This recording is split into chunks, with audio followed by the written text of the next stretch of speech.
Hello dear student, कैसे हैं आप लोग। तो आज मैं स्टार्ट करने जा रहा हूं करंट इलेक्ट्रिसिटी का लेक्चर नंबर 10 और इस वीडियो लेक्चर में हम लोग पढ़ेंगे combination of cell, series combination and parallel combination और इस पे बेस्ड हम लोग क्वेश्चन सॉल्व करेंगे जो आपके कंसेप्ट को कर देगा स्ट्रॉन्ग। तो now let us start today class.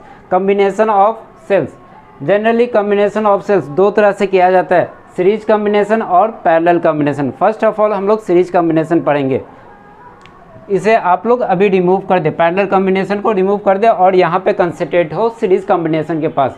Series combination generally connect E1, E2, E3, E4, E5, E6 dot dot dot इस तरह किया जाता है। और इस सेल का रजिस्टर क्या होता है, इंटरनल रजिस्टर R1, इसका R2, इसका R3 होता है। सीरीज कॉम्बिनेशन समझने के लिए डिफिनेशन से बेटर होता है सर्किट डायग्राम से, इसलिए मैंने यहाँ पे डायरेक्ट सर्किट डायग्राम बनाया है। तो E1, E2, E3 क्लियर इस तरह रहेगा। देन हम E इक्विवेलेंट रखें, E इक्विवेलेंट लिखेंगे according to series combination E1 plus E2 plus E3 इस तरह हम लोग लिखेंगे। और R इक्विवेलेंट ऑल आर क्या है सीरीज में, R1, R2, R3 सीरीज में। अगर यहाँ से आप करंट फ्लो कराओगे तो क्या होगा, सेम करंट यहाँ पे भी, यहाँ पे भी, यहाँ पे। Then R equivalent equal to आपका होगा R1 plus R2 plus R3 clear. अब इस सर्किट डायग्राम को हम इक्विवेलेंट शॉर्ट सर्किट डायग्राम बनाएंगे, छोटा सा, शॉर्ट नहीं, छोटा सा डायग्राम बनाएंगे। Then E1, E2, E3 total का कॉम्बिनेशन क्या आया हमारा, E इक्विवेलेंट। तो हम यहाँ पे लिखेंगे E equivalent. R1, R2, R3 का कॉम्बिनेशन क्या आया, R इक्विवेलेंट। देन हम यहाँ पे लिखेंगे R इक्विवेलेंट। ओके, यहाँ तक क्लियर। अगर इस सेल के अंदर E1, E2, E3, अभी देखो यहाँ का पॉजिटिव प्लेट, यहाँ पे negative plate, positive negative, positive negative एक वे है यहाँ पे।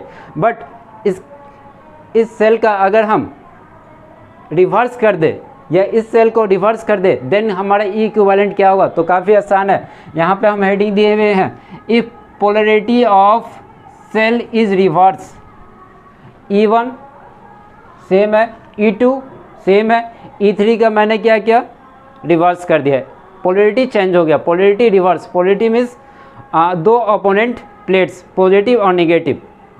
देन हमने इसे रिवर्स किया कर दिया। देन E इक्विवेलेंट क्या हो जाएगा आपका, E1 plus E2 plus minus E3 होगा, माइनस E3 होगा अगर हमने इसे रिवर्स कर दिया। और R इक्विवेलेंट आपका सेम रह जाएगा, R1 plus R2 plus R3 होगा क्लियर। और इसका इक्विवेलेंट सर्किट डायग्राम क्या होगा, इस तरह होगा आपका E इक्विवेलेंट और R इक्विवेलेंट। दोनों फार्मूला किस तरह लिखना आपको समझ में आ गया। तो अब हम इसका प्रूफ देखते हैं, आखिर ये E इक्विवेलेंट आया कैसे और R इक्विवेलेंट कैसे आया। ओके, तो हम सेम सर्किट डायग्राम हम यहाँ पे लिया है, E1, E2, E3 सभी का पोलरिटी सेम है, रिवर्स कोई भी नहीं है, internal register R1, R2, R3 है। इस पॉइंट को आप सपोज कर लो A, इस पॉइंट को सपोज कर लो B और इससे करंट हम I फ्लो करवा रहे हैं क्लियर। पाथ हम कंसीडर करेंगे, अब इधर से इधर हमें जाएंगे VA से, दोनों के बीच का हम चेंज इन पोटेंशियल निकालेंगे। देन पाथ जो हम कंसीडर करेंगे, ये पाथ कंसीडर कर रहे हैं ठीक है। देन हम यहाँ पे लिखेंगे VA, यहाँ से स्टार्ट करना है VA। हायर पोटेंशियल से लोअर पोटेंशियल क्या होगा, हायर से लोअर पोटेंशियल, पोटेंशियल लॉस हो रहा है। देन हम यहाँ पे लिखेंगे E1, करंट इधर आ रहा है, करंट आपका ये I1 इस तरफ फ्लो हो रहा है और हम करंट के अगेंस्ट जा रहे हैं, करंट इधर आ रहा है, करंट के अगेंस्ट जा रहे हैं, यानी कि मेरे में पावर है तो करंट क्या होगा, पोटेंशियल गेन हो रहा है यहाँ पे। तो हम यहाँ पे लिखेंगे, क्या लिखेंगे, प्लस I इंटू R1। यहाँ पे हायर से लोअर माइनस E2, हायर से लोअर क्या होगा, माइनस E3। यहाँ का क्या हो जाएगा, plus I R2 plus I R3 equal to किस पॉइंट तक पहुँच गए, VB तक पहुँच गए। ओके, आप लोग इसे इधर लिख लोगे और इसे इधर लिख लोगे, या कोई फ़र्क नहीं पड़ता है ठीक है। अब क्या करेंगे, VB को हम इधर ले आ रहे हैं, VB को इधर ले आएंगे, क्या होगा, VA minus VB equal to E1, E2, E3 को इधर ले जाएंगे, यहाँ पे इक्वल है, इक्वल के उधर ले जाएंगे, क्या हो जाएगा, प्लस में हो जाएगा E1 plus E2 plus E3, IR1 IR2 R3 को भी हम उधर ले जाएंगे, क्या होगा, माइनस में हो जाएगा IR1 minus IR2 minus IR3। अब क्या करते हैं, इसे हम E1 को एक साथ लिखते हैं, E1 plus E2 plus E3, ये क्या आपका EMF है, माइनस कॉमन ले लेते हैं, I माइनस और I हम कॉमन ले रहे हैं, देन यहाँ पे क्या रह जाएगा R1 plus R2 plus R3, और इसे इक्वेशन नंबर 1 सपोज कर लो।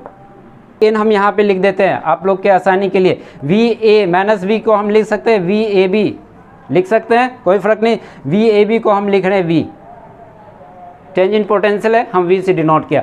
देन V इजकल टू हम लिखेंगे क्या, E1 plus E2 plus E3, bracket बंद, minus IR1 plus R2 plus R3। अब कंपेयर करो इस इक्वेशन और टर्मिनल वोल्टेज को कंपेयर करो, ये वाला भी आपका है, यहाँ पे V है, EMF क्या है, ये है EMF क्या है, total E1 plus E2 plus E3, E equivalent, then हम यहाँ से लिख सकते हैं E equivalent equal to E1 plus E2 plus E3 लिख सकते हैं। आ गया आपका एक फार्मूला, ये वाला फार्मूला आ गया। अगर नंबर ऑफ सेल्स यहाँ पे ज़्यादा रहेगा या नंबर ऑफ सेल्स इस डायग्राम में ज़्यादा रहेगा, E3 E4 E5 E6 E7 E8 dot n तक, En तक लिखेंगे। अगर हम यहाँ पे भी लेंगे En तक तो हमारा फार्मूला भी यही आएगा। और इसे हम इससे कंपेयर करो, ये वाला IR को इससे कंपेयर करो, I है करंट, और ये R equivalent equal to R1 plus R2 plus R3 है, तो आप R इक्विवेलेंट इजकल टू लिख सकते हो R1 plus R2 plus R3। Clear, यही है, यही फार्मूला है। नेक्स्ट क्या देखेंगे, if polarity of cell is reverse, तो इसे कैसे बनाना है, आप इस पॉइंट को A लेना, इस पॉइंट को B लेना, पाथ इस तरह चलोगे और जैसे जैसे जो प्रोसेस होता है उस प्रोसेस से चलोगे और आप आसानी से फाइंड कर लोगे। इसे आप लोग SW में बनाना है और कमेंट करना है। क्लियर, तो यहाँ तक क्लियर हो गया, तो आप लोग इसे पॉज करके लिख ले, हम इसे रब करने जा रहे हैं। रेडी, 1 2 3। नेक्स्ट स्टेप में हम लोग पढ़ेंगे basic point of series combination. Suppose कर लो किसी भी सर्किट डायग्राम में n number of cell connected है और ईच सेल का वैल्यू E गिवन है, और ईच इंटरनल रजिस्टर जो n number of internal resistor है उसका वैल्यू स्मॉल r है। देन हमारा E इक्विवेलेंट क्या होगा, अकॉर्डिंग टू सीरीज कॉम्बिनेशन। अभी आप लोगों ने फार्मूला फाइंड किया था, E इक्विवेलेंट इक्वल टू क्या हो जाएगा, E plus E plus E plus E। Plus क्यों ले रहे हैं, क्योंकि सभी सेल सेम वे में है, ये आपका प्लस, ये माइनस, माइनस प्लस से कनेक्ट है, माइनस प्लस से कनेक्ट है, माइनस प्लस से कनेक्ट है, एज सोन। इसी तरह देन E प्लस डॉट कहाँ तक जाएंगे, n नंबर ऑफ सेल है, तो हमारा E इक्विवेलेंट क्या हो जाएगा, n इंटू E, जितना नंबर ऑफ सेल है इससे मल्टीप्लाई हो जाएगा। R इक्विवेलेंट आपका क्या होगा, इक्विवेलेंट इंटरनल रेजिस्टेंस क्या हो जाएगा आपका, वो भी आसान है, क्योंकि अगर आप इस सर्किट में करंट फ्लो कराओगे तो ईच रजिस्टर से सेम करंट फ्लो होगा, तो क्लियर है कि सीरीज में है। और सीरीज में क्या होता है, R equivalent R plus dot कहाँ तक n, यानी टोटल R इक्विवेलेंट क्या हो जाएगा, NR हो जाएगा। अगर करंट आपको फाइंड करना होगा तो कैसे फाइंड करोगे, मेन टोटल इसमें करंट I करंट, सपोज करो ये I करंट फ्लो हो रहा है, देन I आप कैसे फाइंड करोगे, जो I करंट होगा इंटरनल रजिस्टर यहाँ सभी जगह क्या होगा, इक्वल होगा। ईच सेल में करंट भी क्या होगा, इक्वल होगा। आप इसे कह सकते हो मेन करंट या total current equal to current for each cell, यहाँ पे लिखा हुआ है मेन करंट या current for each cell equal to I equal to क्या लिखेंगे, change in potential. Total potential हमारा कितना आया, जिसे हम EMF कहते हैं। EMF क्या होता है, potential change. Then NE equal to हम लिखेंगे NE बाय टोटल हमारा कितना है, R equivalent internal resistor NR आया और इससे एक एक्सटर्नल रजिस्टर भी जुड़ा हुआ है जिसे हम क्या करेंगे, ये भी सीरीज में है, इस इंटरनल रजिस्टर से क्या है सीरीज में, तो हम यहाँ पे लिख सकते हैं R प्लस NR। क्लियर, यही आपका मेन करंट होगा, यही आपका क्या है मेन करंट है। यहाँ तक क्लियर हो गया। अब सीरीज कॉम्बिनेशन पे एक छोटा सा क्वेश्चन सॉल्व कर लेते हैं। Find E equivalent and R equivalent. काफ़ी आसान है। ई इक्विवेलेंट फाइंड करेंगे हम, पाथ हम ऐसे चलेंगे, क्या होगा प्लस ये वाला ये सेल और ये सेल सभी क्या है एक वे में है, तो हम इसे प्लस में लेंगे, तो 8 प्लस 4 प्लस ये वाले लिख रहे हैं, यहाँ पे लिखे प्लस 8, और ये जो सेल है आपका ये वाला यहाँ पे 8 है, और ये जो आपका 4 वाला सेल है क्या है रिवर्स है, इसका पोलरिटी क्या हो गया रिवर्स हो गया। देन हम यहाँ पे लिखेंगे -4, तो आपका ई इक्विवेलेंट क्या हो जाएगा, ये दोनों कैंसिल हो जाएगा, 16 वोल्ट हो जाएगा। आर इक्विवेलेंट क्या होगा, काफ़ी आसान है, 2 + 2 + 2 + 2 क्या हो जाएगा 8 हो जाएगा, 8 ओम। क्लियर, काफ़ी आसान क्वेश्चन है, एग्जाम में आएगा तो आप आसानी से बना सकते हो। नेक्स्ट क्वेश्चन हमारा थोड़ा सा कंसेप्चुअल ये क्वेश्चन है, लेकिन बनाने में काफ़ी मज़ा आएगा आपको। क्वेश्चन क्या कह रहा है, n cell each of EMF E and I are internal register are connected in series and external resistance R, और उस सर्किट डायग्राम में एक्सटर्नल रेजिस्टर क्या है R है। if polarity of M cell reverse then current I is equal to what। क्या कह रहा है, आपके पास एक सर्किट डायग्राम है, उस सर्किट डायग्राम में n number of cell connect है, जिसका इंटरनल रजिस्टर वो सारे जो सेल है उसका internal register small r given है, वो क्या है सीरीज में कनेक्ट है, और उससे एक एक्सटर्नल रजिस्टर R कनेक्ट है।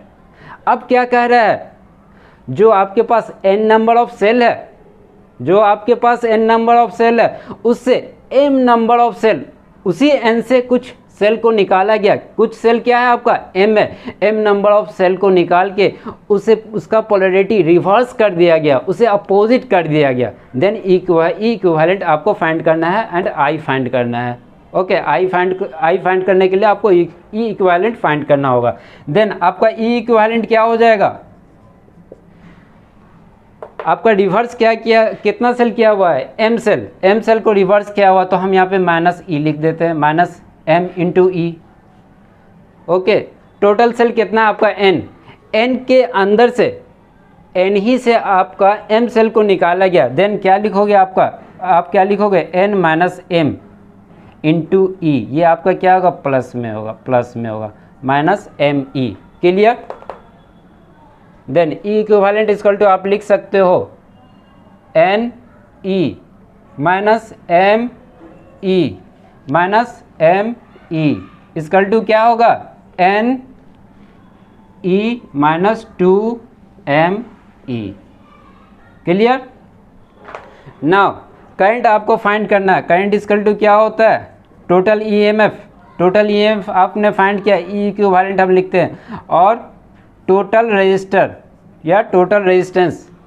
अब देखो क्या होगा, ई इक्विवेलेंट आपने फाइंड किया, कितना आया NE - 2ME। टोटल रजिस्टर कितना है R, एक्सटर्नल रजिस्टर गिवन है R, प्लस इसी में हम क्या करेंगे ऐड करेंगे टोटल इंटरनल रजिस्टर कितना है आपका, अगर आपके पास सेल कितना है n नंबर ऑफ सेल है, देन इंटरनल रजिस्टर भी क्या होगा R है, और इसी में से m इंटरनल रजिस्टर को रिवर्स किया तब भी वो क्या होगा ऐड ही तो होगा। आपका सेल को रिवर्स किया गया बट रजिस्टर क्या होगा उसके साथ ऐड होगा। देन हम यहाँ पे लिखेंगे R + NR, यही आपका क्या होगा करंट होगा। क्लियर, तो आप लोग इसे पॉज करके लिख ले। नेक्स्ट में हम लोग पैरेलल कॉम्बिनेशन पढ़ेंगे। नाउ हम लोग नेक्स्ट अब पढ़ेंगे पैरेलल कॉम्बिनेशन। तो हेडिंग दीजिएगा पैरेलल कॉम्बिनेशन। पैरेलल कॉम्बिनेशन का सर्किट डायग्राम गिवन है, E1 E2 पैरेलल में है, R1 R2 भी आपका पैरेलल में है। अगर आप करंट यहाँ से फ्लो कराओगे तो R1 R2 क्या होगा पैरेलल होगा, बिकॉज ऑफ करंट यहाँ पे डिवाइड होगा I1 और I2 में। दो ब्रांच है, दो पार्ट में करंट डिवाइड होगा। देन ई इक्विवेलेंट जो होता है अकॉर्डिंग टू पैरेलल कॉम्बिनेशन में, ई इक्विवेलेंट होगा आपका E1 by R1, E1 by R1 प्लस E2 by R2, E2 by R2 divided 1 by R1 plus 1 by R2। Clear? ये होता है आपका ई इक्विवेलेंट। आर इक्विवेलेंट अगर लिखने को कहा जाए तो आपका क्या होगा? R equivalent R1 into R2 by R1 plus R2, ये होगा आपका आर इक्विवेलेंट। अब इस सर्किट डायग्राम का इक्विवेलेंट डायग्राम किस तरह बनेगा? तो यहाँ पे आपका टोटल EMF टोटल कितना है आपका ई इक्विवेलेंट, तो यहाँ पे हम लिखेंगे ई इक्विवेलेंट, और टोटल आपका इंटरनल रेजिस्टर कितना है? आर इक्विवेलेंट, तो यहाँ पे हम लिखेंगे आर इक्विवेलेंट। क्लियर? अगर इस सर्किट डायग्राम में सपोज कर लो 2-3 सेल और इस तरह पैरेलल में लगा हुआ है, ऐसे लगा हुआ है, ऐसे लगा हुआ पैरेलल में, और किसी एक सेल का पोलैरिटी को रिवर्स कर दिया जाए, देन ई इक्विवेलेंट क्या होगा? तो हम लोग यहाँ पे समझते हैं if polarity of one cell is reverse, किसी भी एक सेल को रिवर्स कर दिया गया, यहाँ पे क्या है? पॉजिटिव है, ये भी पॉजिटिव, यहाँ पे निगेटिव, यहाँ पे निगेटिव। नेक्स्ट अगर डायग्राम रहेगा तो उसमें भी क्या होगा? नेक्स्ट अगर ब्रांच रहेगा उसमें positive positive negative negative. But अगर हम सेल को रिवर्स कर दे देन इक्विवेलेंट हमारा क्या होगा? देखो यहाँ पे पॉजिटिव है, निगेटिव है निगेटिव, ये दोनों तो सेम है, बट यहाँ पे देखो ये पॉजिटिव ये निगेटिव हो गया, ये निगेटिव ये पॉजिटिव हो गया, अपोजिट हो गया। देन हमारा ई इक्विवेलेंट जो होगा, ई इक्विवेलेंट इक्वल टू हम लिख सकते हैं E1 by R1, E1 by R1 प्लस E2 by R2, E2 by R2, और यहाँ पे देखो अपोजिट है, देन हम क्या लिखेंगे? Minus E3 bye R3, E3 bye R3 divided क्या होगा? 1 by R1 plus 1 by R2 plus 1 by R3। और आपको इक्विवेलेंट रेजिस्टर लिखने को कहा जाए तो काफ़ी आसान है लिखना, 1 by R equivalent equal to हो जाएगा 1 by R1 plus 1 by R2 plus 1 by R3। Clear? यहाँ तक क्लियर हो गया। तो अब हम लोग समझते हैं ये इक्वेशन आया कैसे, इसका प्रूफ हम देखेंगे, डेरिवेशन देखेंगे, ताकि क्वेश्चन आप अच्छे से बना सको। ओके, तो प्रूफ हम लोग समझते हैं। सर्किट डायग्राम गिवन है, ये है, पहले आप लोग ये लिखोगे देन ये लिखोगे, इसके बाद आप यहाँ से लिखोगे, ये प्रूफ है, यहाँ से आपका प्रूफ है। सर्किट डायग्राम गिवन है, ये पॉइंट आपका A है, ये पॉइंट आपका B है। करंट आपने यहाँ से फ्लो किया, जैसे ही आप करंट फ्लो कराओगे, दो डिफरेंट ब्रांच है तो दोनों में करंट क्या होगा? इधर I1 फ्लो होगा और इधर I2 फ्लो होगा। यहाँ पे भी I1 होगा, यहाँ पे भी I2 होगा। क्लियर? I2 होगा।